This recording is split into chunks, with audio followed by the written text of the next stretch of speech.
Hello everyone, आप सभी का संहिताज एकेडमी में स्वागत है। और आज के सेशन में हम इंग्लिश पैसेज को सॉल्व करने वाले हैं। तो यहाँ पर हमको क्या करना है कि हमको ये जो पैसेज दिया हुआ है इसको पढ़कर क्वेश्चन नंबर 121 से लेकर 128 तक को हमें सॉल्व करना है। तो आप भी मेरे साथ इस पैसेज को सॉल्व करिए और कमेंट करके बताइएगा कि आपके कितने आंसर्स सही बने हैं। ठीक है, तो पैसेज को पढ़ लिया जाए। The richness of her childhood experience came from living a life which embraced tradition on one hand and exposure to the world of change, of questioning and questing on the other. So, यहाँ पर जिसके बारे में बात हो रही है, उनकी जो richness आई थी उनके बचपन में, वो कहाँ से आई थी? वो आई थी कि उनके जीवन में जो एक्सपीरियंसेस थे वहाँ से आई थी, जहाँ पर उन्होंने जो ट्रेडिशन है उनको फॉलो किया और साथ ही साथ वो जो दुनिया में बदलाव आ रहा था तो उस बदलाव के प्रति जो उनका एक्सपोजर था, उनके मन में जो प्रश्न उठते थे और उनके वो आंसर्स ढूंढती थी, तो इन सभी से उनकी चाइल्डहुड एक्सपीरियंस जो थी वो बहुत ही रिच थी। हर फादर्स प्रोग्रेसिव आइडियाज, उनके पिताजी की जो प्रोग्रेसिव आइडियाज थी, his involvement in bringing about change in the restricted Brahmanical society, और वो उनके पिताजी इन्वॉल्व थे कि जो ब्राह्मणिकल सोसाइटी है, जो रेस्ट्रिक्टेड है, उनमें बदलाव लाना। his encouragement of Kamala Devi to follow her own inclinations, और वो अपनी बेटी कमला देवी को हमेशा एनकरेज करते थे ताकि उनकी जो पसंद है उनको वो फॉलो करें। And yet give her an opportunity to study in a school, और फिर उनको अपॉर्चुनिटी भी दी गई थी कमला देवी को कि वो स्कूल पे पढ़े and participate in all the social functions with which he has involved, और जितने भी सोशल फंक्शंस होते थे जो कि उनके पिताजी अरेंज किया करते थे as a senior revenue official, तो वो क्या करते थे, वो चाहते थे कि उनकी बेटी भी उन फंक्शंस में हिस्सा ले। और ऐसे चीज़ों में हिस्सा लेने से क्या हो रहा था, उनकी बेटी जिनका नाम कमला देवी है, उनका कॉन्फिडेंस भी बढ़ रहा था। The example of her grand mother who lived the life of a scholar and fearless woman, तो उनकी जो ग्रैंड मदर थी वो एक स्कॉलर थी और निर्भीक औरत थी। ठीक है, उनको कोई भी डर नहीं था। who traveled alone without any fear of any social disapproval, तो वो अकेले ही हर जगह ट्रैवल किया करती थी और उनको कोई भी डर नहीं था कि सोसाइटी के लोग उनकी इस हरकत को एक्सेप्ट करेंगे कि नहीं करेंगे, और एडवर्स कॉन्सिक्वेंसेस, और उनको इस चीज़ का भी डर नहीं था कि मैं जो चीज़ें कर रही हूँ इसका कॉन्सिक्वेंस क्या होने वाला है। Was a fitting example to Kamala Devi, who later traveled all over the world, often risking her life. So कमला देवी ने अपनी ग्रैंड मदर से यही सीखा, तो उन्होंने भी अपने जो जीवन का जो लेटर पार्ट था वहाँ पर उन्होंने पूरा दुनिया घूमा, और ऐसा कहा जा सकता है कि उन्होंने अपनी जिंदगी को मतलब उनके जीवन को रिस्क के थ्रू जिया। मतलब क्या कह रहे थे कि अपने जीवन को ही दाव पे लगा दिया, क्योंकि उन्होंने अपने ग्रैंड मदर की तरह बिना डरे अकेले ही पूरे विश्व भर में वो घूमी, और ऐसा कहा जा सकता है कि उनकी जो जीवन थी उसको ही दाव लगाकर उन्होंने ये सारे काम किए। तो इससे हमें क्या पता चल रहा है कि कमला देवी जो थी उनके जीवन पर उनकी जो grandmother as well as उनके जो फादर थे उनका बहुत ही पॉजिटिव इम्पैक्ट पड़ा। Girjabai, her mother was a dominant influence throughout her childhood and youth. So Girjabai उनकी माता का नाम था और उनका भी प्रभाव चाइल्डहुड डेज में बहुत ही ज़्यादा पड़ा। ठीक है, who set an example by overcoming all difficulties without a murmur. So क्या हुआ था कि जो कमला देवी थी उनको उनकी माता से क्या सीख मिली कि जो भी डिफिकल्टीज आती थी उनके जीवन में, मतलब उनके माता के जीवन में, उन्होंने कोई एक शब्द भी बोले उनको पार कर लिया। ठीक है, she discarded meaningless social customs and observations, तो उन्होंने जो मतलब बिना किसी मीनिंग के जो सोशल कस्टम्स को हम फॉलो करते हैं, ऑब्जर्व करते हैं, उन सभी को नकारा उन्होंने डिस्कार्ड कर दिया। She champion the cause of women, और उनका बहुत ही ये काम था कि वो औरतों को बढ़ावा दें।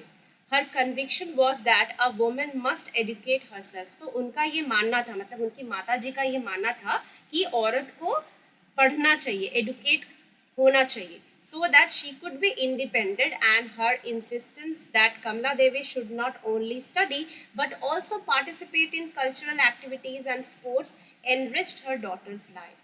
So वो क्या कहती थी कि हर एक औरत को पढ़ना है, पढ़ने से क्या होगा कि वो स्वाधीन हो जाएगी, और वो अपनी बेटी को भी कहा करती थी कि सिर्फ पढ़ाई ही नहीं करनी है, कल्चरल एक्टिविटीज़ में पार्टिसिपेट करना है, स्पोर्ट्स में पार्टिसिपेट करना है। तो जिसने कमला देवी की जो जीवन थी उसको और भर दिया, एनरिच कर दिया। Kamala Devi went with her mother to Seva Sadan. सो कमला देवी अपनी माँ के साथ सेवा सदन जाया करती थी, and saw her exhorting women even older than her to become literate. So वो देखती थी कि उनकी माता जी जो थी वो वहाँ पर सेवा सदन में जो महिलाएं होती थी उन सभी को वो मोटिवेट करती थी, ताकि, और वो मतलब उनकी माता जी से भी बहुत उम्र में बड़ी थी, उनको भी वो क्या कर रही है, मोटिवेट कर रही है कि वो पढ़े या पढ़ाई लिखाई करे। She heard her read for them from newspapers, magazines, and extracts from books by social reformers and nationalists, followed by discussions, and saw their attitudes changing. So उनकी माता जी क्या करती थी, सेवा सदन में जितने भी औरतें थी उनको वो न्यूज़पेपर, मैगजीन्स और जो सोशल रिफॉर्मर्स के बुक्स होते थे उनसे एक्सट्रैक्ट्स पढ़ के वो सुनाती थी। सुनाने के बाद डिस्कशन होता था उस टॉपिक पे, और इससे कमला देवी ने देखा था कि उन औरतों की एटीट्यूड में बदलाव आ रहा था। Girjabai's love for music was shared by Kamala Devi, and she was encouraged to learn North Indian and Carnatic music. So Girjabai को भी म्यूजिक बहुत ही पसंद था, उनका जो प्रेम था म्यूजिक के प्रति, सेम चीज़ कमला देवी को भी बड़ी पसंद थी, और कमला देवी को एनकरेज किया गया कि वो नॉर्थ इंडियन और कार्नाटिक म्यूजिक सीखे। The love of music was a great source of peace for Kamala Devi in her later years. So बाद के सालों में कमला देवी का जो सोर्स ऑफ पीस मतलब शांति उनको कहाँ से मिलती थी, इसी म्यूजिक से मिलती थी। तो यहाँ पर हमने कमला देवी के जीवन के बारे में पढ़ा इस पैसेज में, और किन किन लोगों ने उनको मोटिवेट किया, किन किन लोगों का इन्फ्लुएंस उनकी ज़िंदगी पर पड़ा, ये पढ़ा, ठीक है, इस पैसेज में। अब क्वेश्चंस देख लेते हैं कि यहाँ पर क्या क्या दिया गया है। Her father did not believe in, उनके पिताजी किस पर बिलीव नहीं करते थे, क्या नहीं मानते थे। Removing brahminical restrictions, giving freedom to children, ये बात तो वो मानते थे क्योंकि उन्होंने अपनी बेटी को भी आज़ादी दी थी कि उसको जो पसंद है वो उसे करे। Allowing children to join the adults in their activities, तो ये भी वो अपने बेटी को करने के लिए बोलते थे, ठीक है, कल्चरल एक्टिविटीज़ में पार्टिसिपेट करने के लिए बोलते थे। फीमेल एडुकेशन, इस पर भी उनका मत था, मतलब वो चाहते थे कि जो फीमेल है वो एडुकेटेड हो, ठीक है। सो उस हिसाब से इसका जो सही उत्तर होगा वो होगा option number 1, removing brahminical restrictions. ये जो आंसर है ये एज पर आंसर की है, ठीक है, मैंने बताया आपको। Which of the following statements is not correct of her grandmother? So grandmother के बारे में कौन सा statement सही नहीं है। She believed that women should lead a secure life. तो उनकी जो grandmother थी क्या वो ऐसा सोचती थी कि औरतों को एक secure life lead करना चाहिए? तो ऐसा तो बिल्कुल वो नहीं सोचती थी। She loved to read books. So ये बात तो सही है, उनको किताबें पढ़ना बड़ा पसंद था। She was not afraid of social criticism, तो उनको सोशल क्रिटिसिज्म से कोई भी डर नहीं था, ये बात भी सही है। शी ट्रैवल्ड अनएस्कॉर्टेड, मतलब बिना किसी को साथ लिए उन्होंने पूरा जो भी ट्रैवल किया है वो अकेले अकेले ही की है उन्होंने। तो उस हिसाब से इस क्वेश्चन का जो सही उत्तर होगा वो होगा ऑप्शन नंबर 1, क्योंकि वो कभी भी ऐसा बिलीव नहीं करती थी कि औरतों को एक सिक्योर लाइफ लीड करनी चाहिए, क्योंकि वो खुद ही एक फियरलेस वुमेन थी, वो चाहती थी कि जो औरतें हैं वो इंडिपेंडेंट हो, ठीक है। आगे बढ़ते हैं। Which of the following statement is correct about her mother? So Kamala Devi की माता के बारे में कौन सा स्टेटमेंट सही बताया गया है उसको हमको चुनना है। She struggle through life smilingly, मतलब उनकी जिंदगी में जो भी कठिनाई आई उन्होंने हंसते हंसते उसको क्रॉस कर लिया, ठीक है, ऐसा कहा गया है। She observe faithfully all the social customs, तो जितने भी सोशल कस्टम्स थे उनको उन्होंने एकदम दिल लगा के फॉलो किया, ये तो नहीं है क्योंकि उन्होंने उसको डिस्कार्ड कर दिया था। She preferred studies to sport, तो वो खेल कूद से ज़्यादा स्टडीज़ को प्रेफर करती थी, ये बात भी गलत है क्योंकि उन्होंने कमला देवी से क्या कहा था कि सिर्फ पढ़ाई नहीं करनी है, स्पोर्ट्स में पार्टिसिपेट करना है, कल्चरल एक्टिविटीज़ में पार्टिसिपेट करना है। She did not believe in adult literacy, मतलब एक उम्र के बाद हम सोचते हैं ना अभी पढ़ के क्या होगा, तो उनकी माता जी भी ऐसा ही मानती थी कि अडल्ट लिटरेसी को वो बढ़ावा नहीं देती थी, उसको बिलीव नहीं करती थी, तो ये बात गलत है। तो हमको करेक्ट स्टेटमेंट ढूंढना था कि उन्होंने अपनी जिंदगी की सारी कठिनाइयों को हंसते हंसते पार कर लिया। ठीक है, नेक्स्ट आते हैं क्वेश्चन नंबर 124 में। यहाँ पर हमसे कहा गया है study the following statements. Statement A कह रहा है Kamala Devi's mother read to her from newspapers and magazines. मतलब कमला देवी जी की जो माता जी थी वो अपनी बेटी को न्यूज़पेपर्स और मैगजीन्स पढ़कर सुनाया करती थी। ये बात तो गलत है। वो सेवा सदन में जो औरतें थी उनको ये न्यूज़पेपर्स और मैगजीन्स और एक्सट्रैक्ट्स जो होते थे वहां से पढ़ के सुनाती थी। बी कहा गया है music was a source of great comfort to her. तो ये बात सही है कि उनकी माता जी को जो म्यूजिक है उससे बड़ा ही आराम मिलता था, शांति मिलती थी। तो उस हिसाब से हमारा ए जो है वो गलत है और बी जो है वो सही है। तो ऑप्शन नंबर 2 इसका सही उत्तर होगा। बढ़ते हैं क्वेश्चन नंबर 125 में। विच एम्ब्रेस्ड ट्रेडिशन। सो यहाँ पर एम्ब्रेस्ड का मतलब क्या है कि फॉलो करना। ठीक है, जैसे कमला देवी ने अपने जीवन में उनके बहुत से क्वेश्चंस आए, उनके उत्तर ढूंढते ढूंढते मतलब ये तो वो इस तरीके से उनका बचपन बीता, साथ ही साथ क्या था कि उन्होंने जो ट्रेडिशंस थे उनको भी उन्होंने अपनाया, उनको भी उन्होंने फॉलो किया। सो उस हिसाब से यहाँ पर डिसयूज नहीं होगा, परफॉर्म नहीं होगा, प्लीज नहीं होगा, उन्होंने फॉलो किए थे जो ट्रेडिशंस थे। सो सही उत्तर ऑप्शन नंबर 4 होगा। ठीक है, आगे बढ़ते हैं नेक्स्ट क्वेश्चन की ओर। यहाँ पर हमको 126 में कहा गया है an example by overcoming all difficulties. So यहाँ पर ओवरकमिंग का मतलब क्या है? ओवरकमिंग मतलब क्या? उससे निकल कर आना। तो रीचिंग नहीं होगा, नॉट कमिंग नहीं होगा, ओवर बियरिंग भी नहीं होगा, कॉन्करिंग। कॉन्करिंग मतलब उसको हराकर, मतलब डिफिकल्टीज को हराकर वहां से उभर के आना। सो इसका जो सही उत्तर होगा वो होगा ऑप्शन नंबर 3। 127 में हमसे कहा गया है living a life which embraced tradition. So living a life, ऐसा जिंदगी जीना जिसने ट्रेडिशंस को फॉलो किया। सो विच यहाँ पे किसके लिए यूज हुआ है? लाइफ के लिए यूज हुआ है ना। सो उस हिसाब से जो विच है ये कौन सा पार्ट ऑफ स्पीच है? एडजेक्टिव तो नहीं है, क्योंकि एडजेक्टिव क्या करता है? वो डिस्क्राइबिंग वर्ड्स है, यानी कि नाउन या प्रोनाउन को वो डिस्क्राइब करता है। एडवर्ब भी नहीं है, डिटरमिनर भी नहीं है। तो क्योंकि यहाँ पर लाइफ की जगह हमने विच का इस्तेमाल किया है तो ये एक प्रोनाउन है।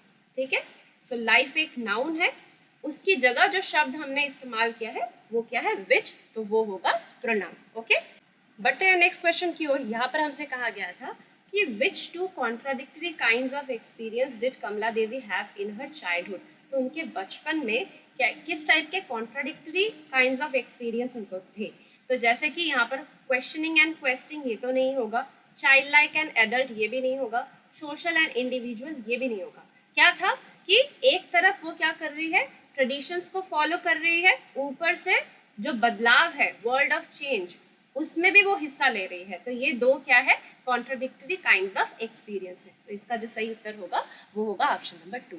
अब हम क्या करेंगे, हम एक और पैसेज पढ़ेंगे और उसको पढ़ने के बाद 129 से लेकर 135 जो क्वेश्चंस हैं उनके आंसर हम करेंगे।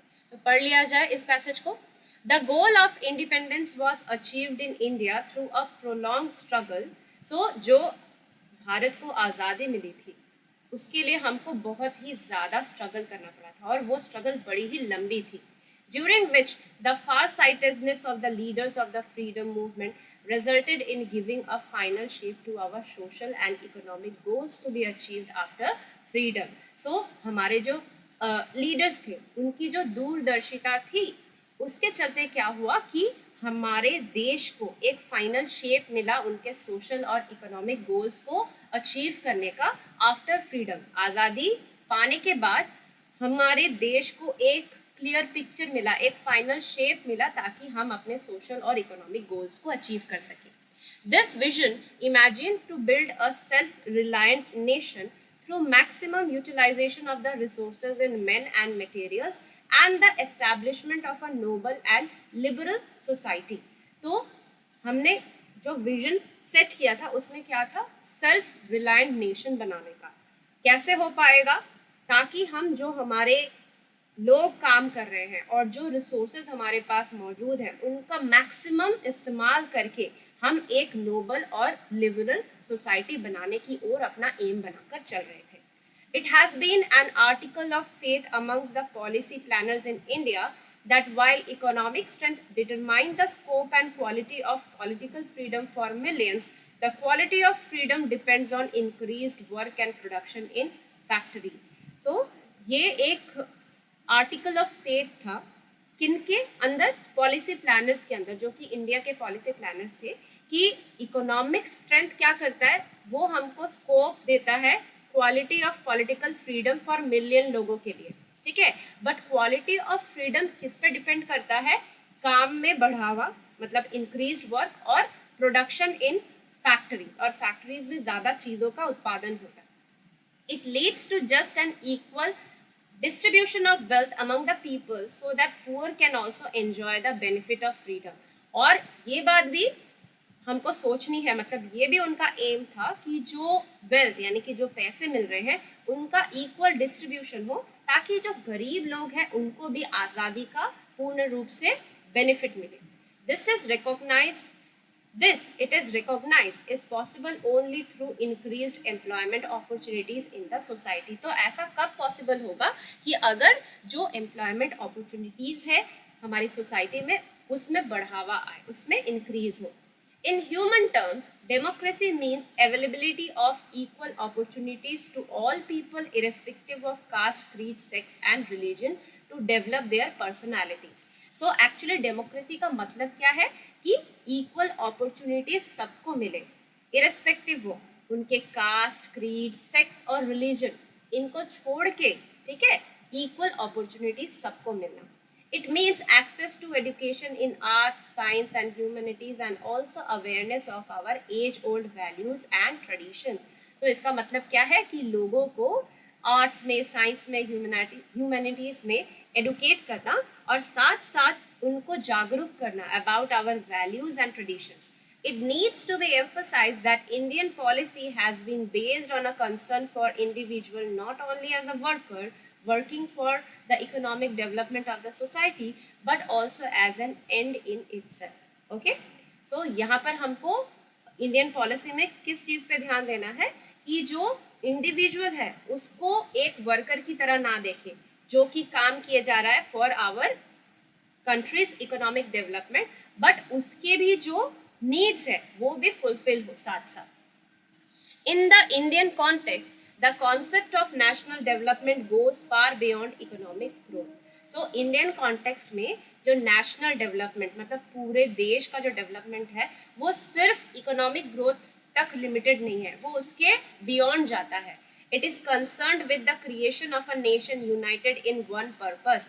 इसका मेन एम क्या है कि हम एक ऐसा नेशन बनाए जो कि हर एक ओर से एक साथ इकट्ठे यूनाइटेड फॉर्म में हो और उनका सिर्फ एक ही पर्पस हो, of people speaking different languages, professing different religions and rooted in a variety of cultures. तो हम जानते हैं कि इंडिया एक ऐसा देश है जहाँ पर लोग अलग अलग भाषाओं में बात करते हैं, वो अलग अलग रिलीजन्स को फॉलो करते हैं, हर एक जगह का अलग अलग कल्चर है.